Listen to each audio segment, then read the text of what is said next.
그러니 하나님께서는 이제 올라가라. 그 블레셋 땅에 머물러 있지 말고 올라가라. 라고 이야기하십니다. 그리고 또 묻습니다. 하나님, 그러면 우리가 어디로 갈까요? 헤블론으로 가라. 헤블론. 그래서 다윗이 처자식을 다 모으고 그와 함께하는 용사가 몇 명이었죠? 600명이었어요. 600명. 600명의 아둘람 공동체가 같이 이제 다 올라갑니다. 식구들 다 끌어모으고.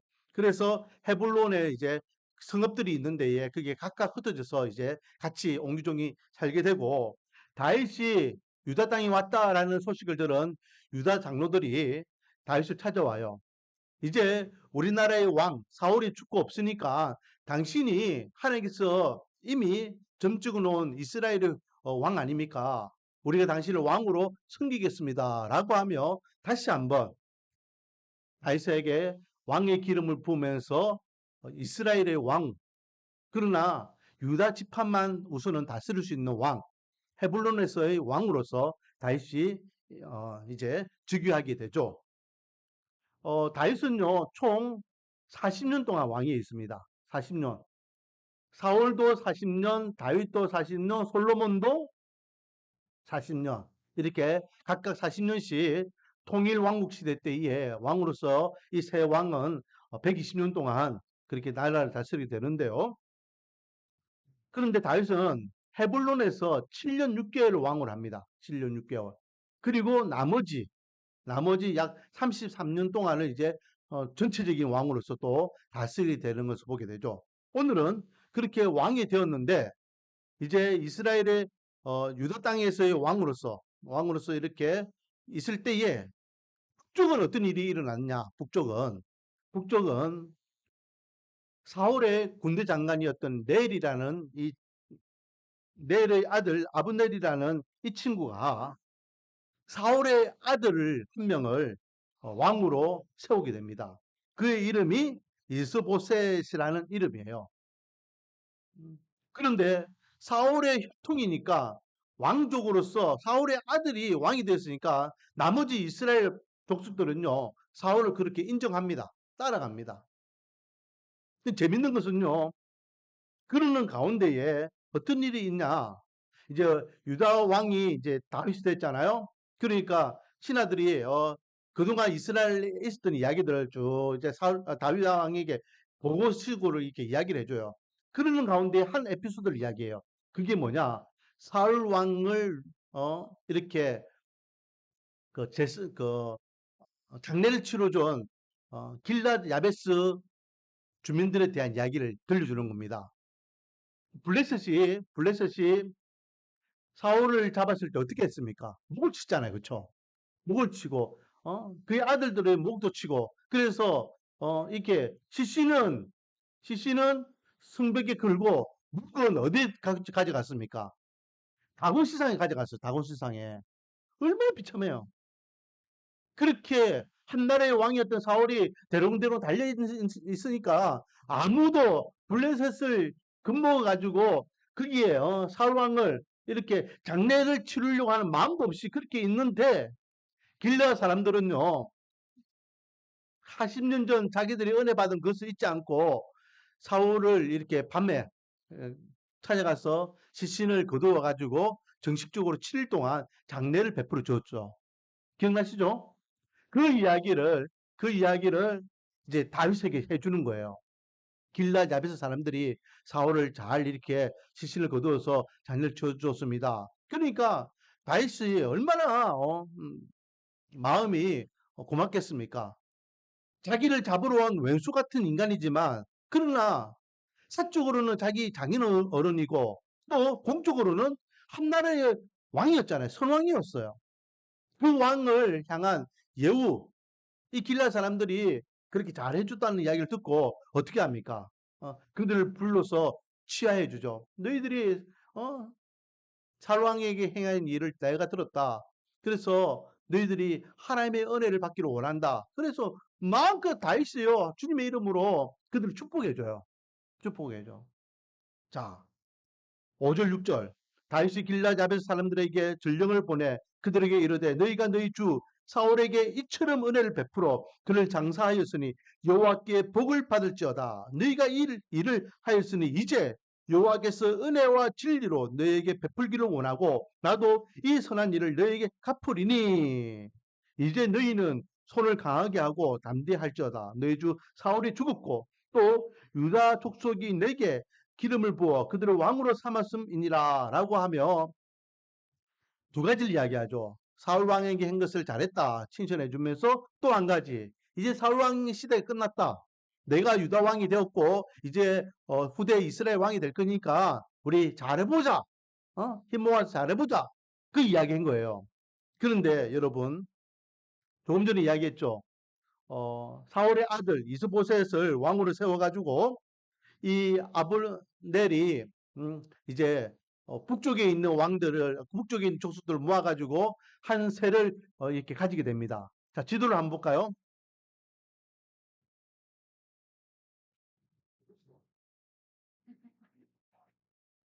자, 지금 이스라엘은 원래 솔로몬 이후에 남북으로 갈라지는데요. 그 전에 한번 남북으로 갈라지는 경우에요. 다윗은 이기만 다윗이에요. 다윗. 유다 족속. 여기서부터는 요 위에는 전부 다 솔로몬의 그 사울의 아들 이스보셋이 자리를 차지하게 되는 것을 보게 됩니다. 그리고 거의 남북으로 한번 나눠지게 되죠. 나중에 솔로몬 이후에도 남북으로 나눠질 때 남쪽은 누구 중심이에요? 유다 중심이에요. 유다 중심.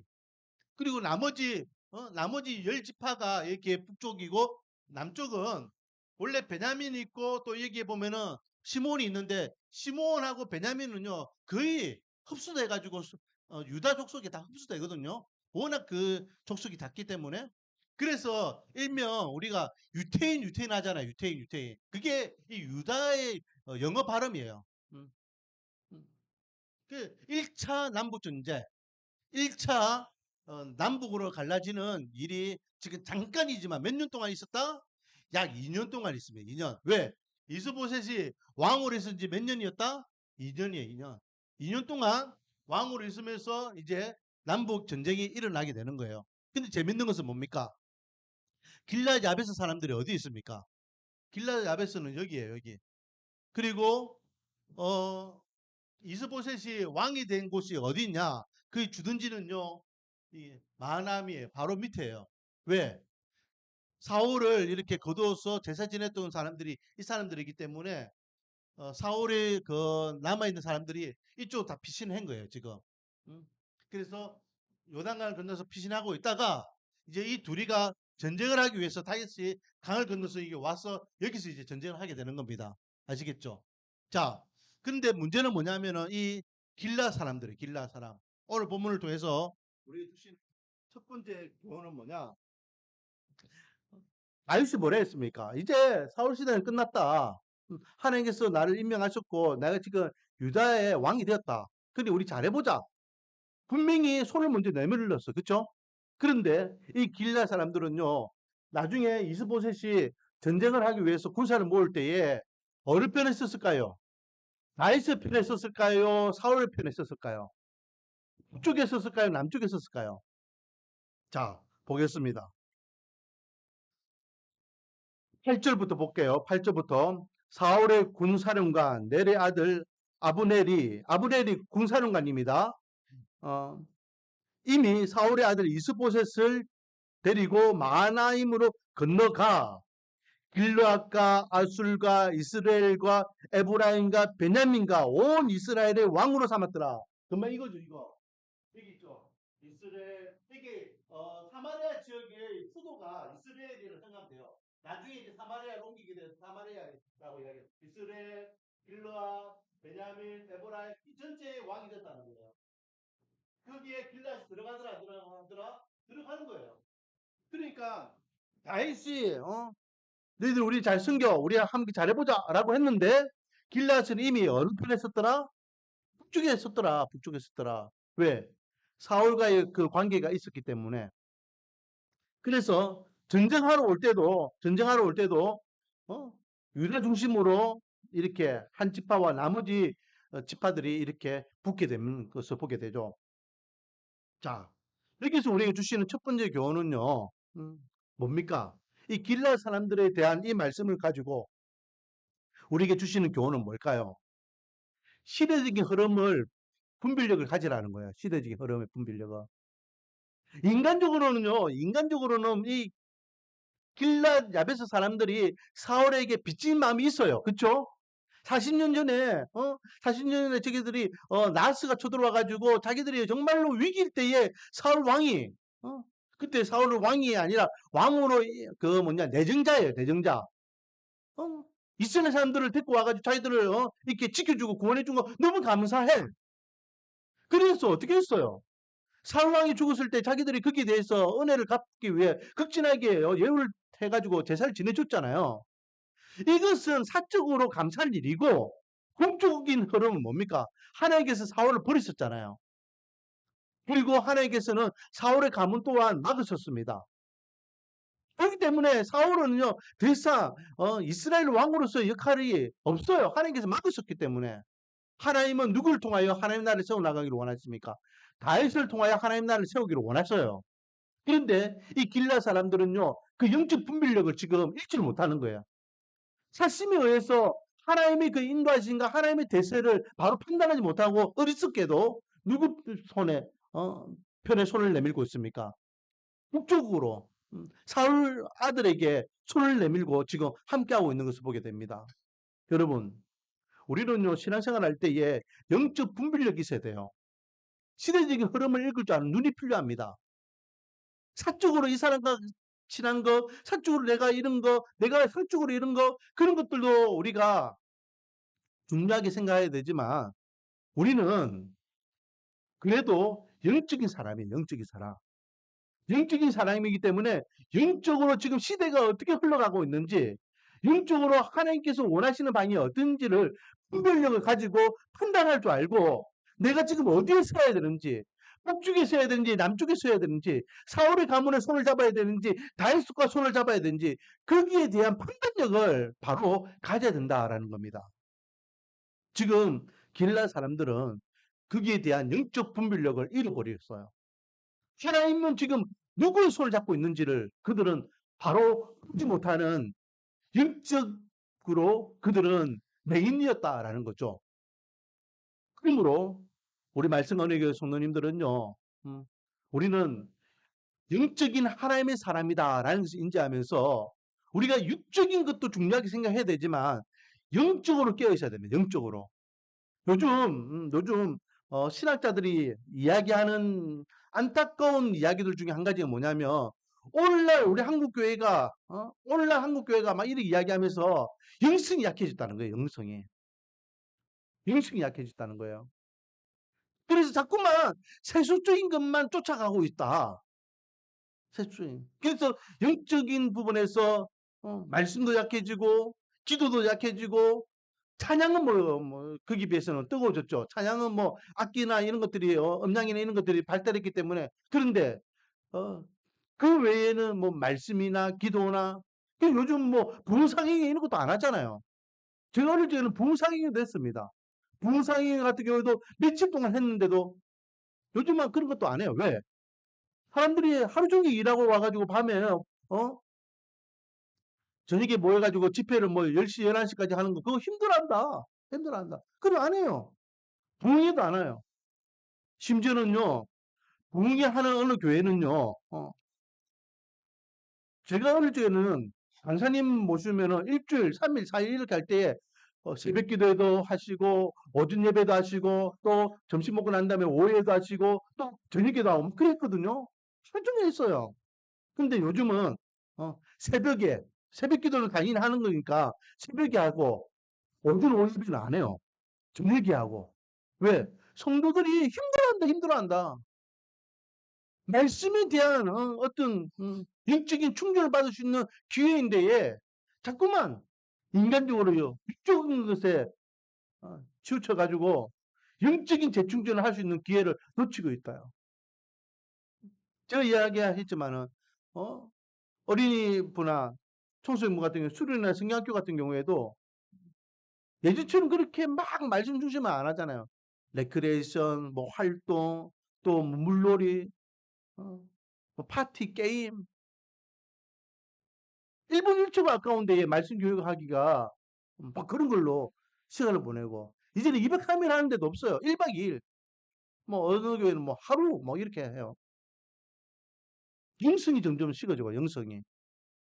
지금 이 시대에 만약에 이 시대에 누군가가 기독교를 핍박하기 시작하고 야 이제는 너희들이 교회를 못 다녀.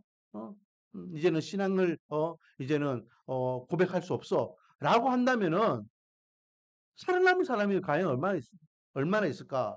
정말로 걱정됩니다. 저는 그게 전투적인 모습이 코로나라고 생각해요. 코로나. 많은 사람들이요, 코로나를 인해서 교회들이 많이 힘들어지고 성도들이 많이 떠났다라고 이야기하는데 그거는 하나의 테스트라고 저는 생각합니다. 떠나는 사람이 있는가 하면 끝까지 교회를 지킨 사람도 있었거든요. 그건 문제가 안 돼요. 근데 그 코로나 기간 동안 방역이라는 이름으로 교회에 어떤 규제가 들어왔을 때에 그것을 믿음과 신앙으로 이기는 사람이 있었는가 하면 그걸 핑계를 대고 교회를 떠난 사람이 있더라는 거죠. 한번 하나님께서는 크게 진짜 영성과 교회 다니는 사람들을 한번 이렇게 구별해내지 않았는가 생각해 봅니다. 여러분, 우리는요, 영적 분별력이 필요해요. 영적 흐름을 읽을 줄 아는 눈이 필요하단 말이에요. 지금 하나님께서는 어떤 방향으로 우리를 이끌고 계시는가? 기부한 사람들은 영적 분별력을 잃어버렸어요. 사심에 의해서 어떤 개인적인 그런 관계에 의해서 지금 하나님께서는 다윗의 시대를 열고 계시는데도 그것을 분별하지 못하고 다윗의 대적으로 이 길라 사람들이 쓰게 되는 안타까운 모습을 오늘 본문을 통해서 우리에게 깨닫게 해주십니다. 그렇기 때문에 저와 여러분은 이 마지막 때에 하나님께서 원하시고 하나님 기뻐하시는 그런 영적으로 깨어있는 하나님의 사람들이 되기를 소망합니다. 영적으로 우리가 깨울 수 있는 방법은 뭡니까? 말씀 기도 예배, 말씀 기도 예배입니다. 은혜 받을 수 있는 부분이에요. 우리가 말씀과 기도와 예배를 이렇게 소홀히 할 수가 없어요. 왜? 그것을 통하여 우리는 영적으로 하나님을 만날 수 있고 영적으로 깨어 있을 수 있는 유일한 방법이기 때문에. 자, 계속해서 보겠습니다.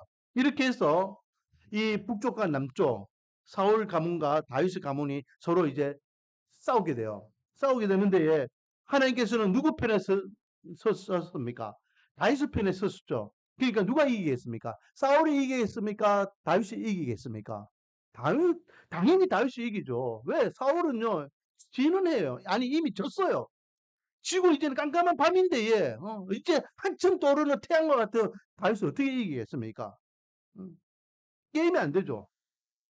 그래서 먼저는요, 두 군대가 이제 서로 강을 마주보면서 이렇게 딱 대치를 했어요. 그래서 아브넬이 이제 사울의 군대 장관입니다. 먼저 요압에게 이야기합니다. 요압은 다윗의 군대 장관이에요. 요압은요, 개인적으로는 다윗의 사촌간이에요, 사촌간. 이야기합니다. 야, 요압!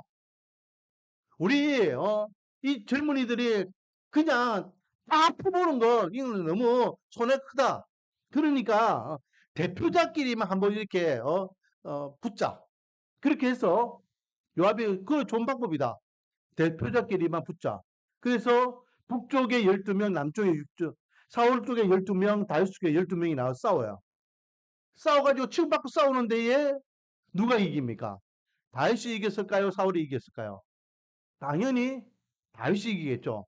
다윗이 이제 기세를 잡고 이제 그 12명, 이제 12명, 12명이 24명이 붙는 데서 이깁니다.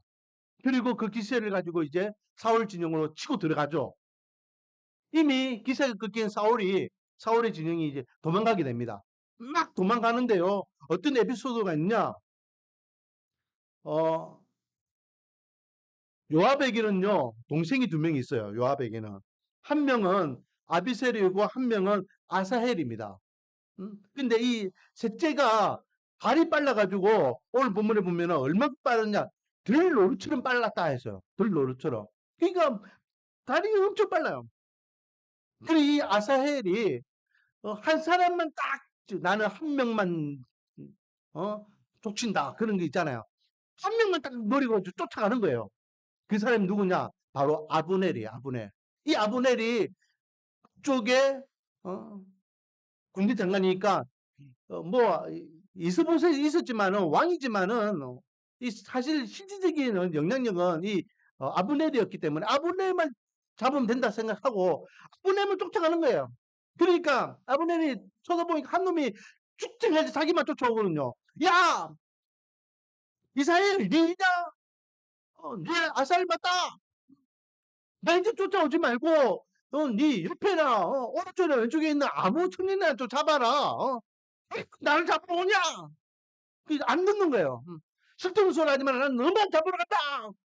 그러니까 한마디 합니다. 여러분, 한나라의 군대 장관이에요. 싸움 못할까요? 싸움 잘해요. 아브넬은요, 보통 싸움꾼이 아닙니다. 이 아브넬이 이야기합니다. 야, 아사엘, 혹시 네가 내 창에 죽으면 내가 어떻게 너 형 얼굴 보겠냐? 어떻게는? 왜? 이들은요, 군인으로서 원래는 사울 밑에서 한 숲밥을 먹던 그런 장군들이었어요. 그러니까 그때까지는 자기들 잘 지냈죠. 근데 이제 다윗 시대가 되니까 다윗이 헤블론으로 올라오니까 요압의 가족들이 다윗과 합세한 거예요. 함께 한 거죠. 야, 내가 너를 죽이면은 내가 너 형 어떻게 얼굴 보겠니? 그 이야기를 해요. 그래도 뒷돈력은 안 넣고 나는 너 한동안 잡는다. 계속 잡으러 오는 거예요. 그래서 아브넬이 어떻게 합니까? 할 수 없이 자기도 살아야 되니까 돌아서자마자 그냥 창으로 찔러 죽여버려요. 너무 쉽게 결과가 끝나버리는 거죠. 그리고 그 아사헬은 창이 찔리고 땅이 쓰러져 가지고 죽고 그와 함께 다른 사람들이 다 멈춰서 아사헬의 죽음을 맞이하는 걸 보게 됩니다. 나중에 자기 동생이 죽었다는 이야기를 듣고 요압하고 그리고 둘째가 또 쫓아 올라가죠. 아비셀이 쫓아 올라갑니다. 아브넬이 이야기하죠. 야, 그만하자. 우리가 이미 증거 인정한다. 계속해서 싸우다 보면은 희생만 더 늘어나는 거 아니냐. 생명이 죽는 거 너 계속 할래? 네 동생도 그렇게 죽었잖아. 이제 그만하자. 우리 졌다. 그래서 이제 항복을 선언하게 되죠. 그러니 보세요. 28절에 요압이 나팔을 불매 온 무리가 머물러 서고 다시는 이스라엘을 쫓아가지 아니하고 다시는 싸우지도 아니하였다. 이제 이 전쟁이요. 첫 전쟁이었지만 이제 마지막 전쟁이 마찬가지예요. 왜? 왜? 자, 핵심적인 말씀이 3장 1절이죠. 같이 한번 읽어볼까요? 시작. 사울의 집과 다윗의 집 사이에 전쟁이 오래매 다윗은 점점 강하여 가고 사울의 집은 점점 약하여 가니라. 이제 다음 주에 계속해서 보겠는데요. 이제 완전 끊기는 거예요. 이 전쟁은요, 몇 년 전쟁이었다? 몇 년 전쟁이다? 2년 전쟁이에요. 2년. 왜? 이스보셋이 이스라엘 왕으로 몇 년 있었다? 2년 있었어요. 2년. 그래서 이제 다음에 이스보셋이 죽는 것이 나오는데요. 자, 오늘 본문을 통해서 우리에게 주시는 두 번째 교훈은 뭡니까? 이 아사헬의 죽음을 우리가 한번 봤으면 좋겠어요. 아사헬이요, 무엇에 의해서 죽습니까? 무엇에 의해서? 자기 혈기에 의해서 죽는 거예요. 혈기에 의해서. 한 놈만 내가 죽이겠다. 자기 혈기를 쫓아. 만약에 아브넬이 쫓아오지 마. 그만해. 내 쫓아오지 말고 다른 놈 쫓아나가. 내 쫓아오면 죽을 수도 있어. 쓸데없는 소리 하지 마세요. 내 혈기로 당신은 내가 반드시 잡아서 내가 영웅이 되겠다. 여러분, 우리의 힘으로 뭘 하려고 할 때는요. 생각지 못하게 패할 수 있습니다. 오늘 오전 말씀하고 연결되죠. 여러분, 우리가 뭔가 결정을 할 때에 그 결정의 결과가 생각지 않은 결과로 나올 수 있단 말이에요. 내 힘으로 내가 지금만 조금만 더 쫓아가면은 내가 조금만 더 애쓰면은 조금만 더 노력하면은 아브넬을 죽일 수 있고 내가 이길 수 있고 그래서 내가 이 전쟁의 영웅이 될 수 있는데 아사엘은 그런 욕심이 분명히 있었을 거예요. 그러니까 아브넬이 계속해서 오지마 하는데도 난 널 반드시 잡는다. 결국은 결과가 어떻게 됩니까? 자기가 생명을 잃는 엄청난 전체적인 전쟁에서는 이스라엘 다윗이 이겼는데 개인적으로는 자기는 목숨을 잃는 그래서 보세요. 이번 전쟁을 통해서 다윗 쪽에서는요. 몇 명이 죽느냐? 30절 요압이 아브넬을 쫓기를 그치고 돌아와 무리를 다 모으니 무리를 모았다는 것은요. 이제 전모했다는 거예요. 이제 살아남은 사람들을 이렇게 개수해 본다는 겁니다. 하니 어떻게 다윗의 신복 중에 19과 아사엘이 없었더라. 없었다는 건 무슨 말이에요? 그 지금 전무하는 자리에 없었다는 말이에요. 죽었다는 거예요. 약 20명이 목숨을 잃었다라고 지금 말하고 있습니다. 반면에 베냐민과 아브넬에 속한 사람은요, 몇 명이 죽을 맞이했냐?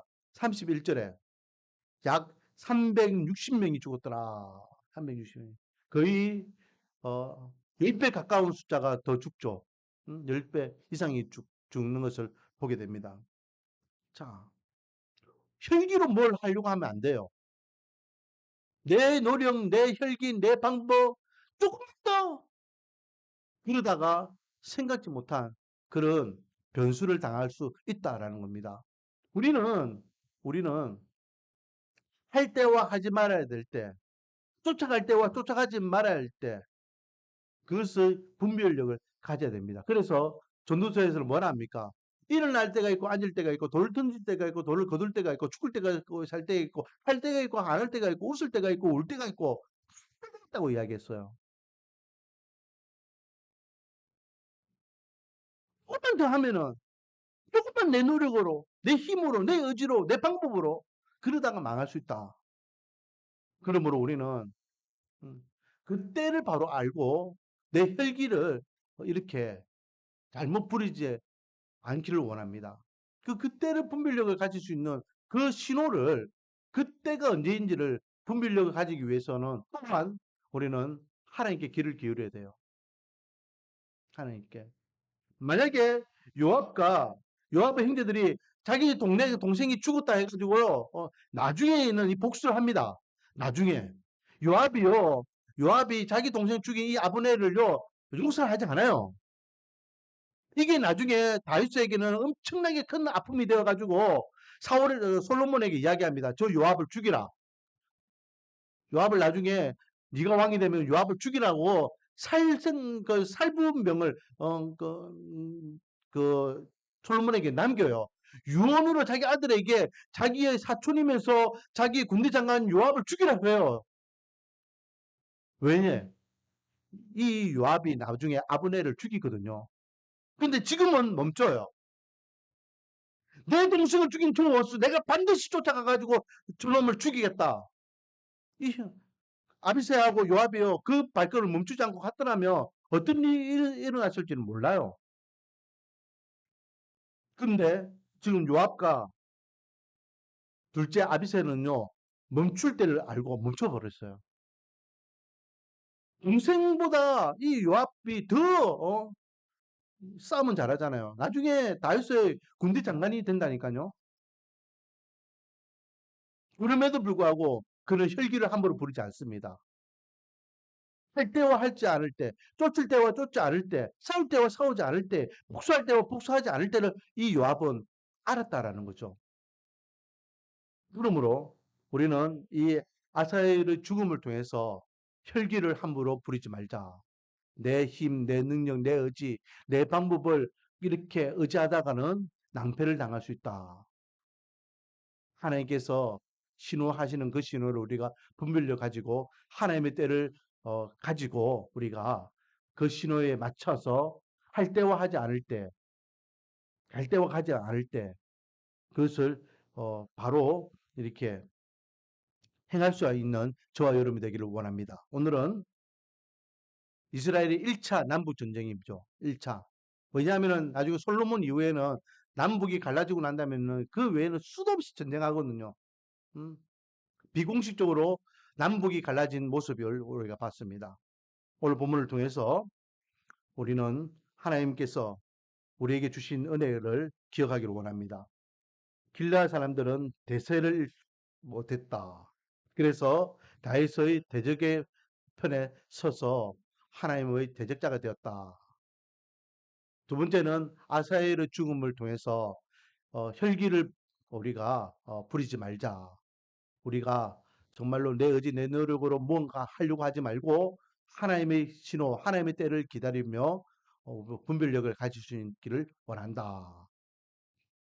사랑하는 손님 여러분, 우리 말씀언니교회 성도들이 이렇게 어, 기부할 사람들과 그리고 아사엘의 이 모습을 어, 보면서 우리는 하나님께 원하시고 하나님 기뻐하시고 하나님께 만족하시는 삶을 통하여 이 마지막 때에 하나님께 정말로 어, 기뻐하는 그런 믿음의 삶을 살아가는 저와 여러분이 되기를 주님의 이름으로 축원드립니다. 기도하겠습니다. 아버지 하나님, 다윗의 가문과 사울의 가문이 이제 싸움을 하게 되고 그 싸움 가운데에 기부와 조속을 통하여 또 아사엘의 죽음을 통하여 우리에게 깨달음을 주시니 감사드립니다. 하나님 영적 분별력이 필요합니다. 우리가 어떤 대세에 어떤 영적으로 분별력을 가지고 살아야 될지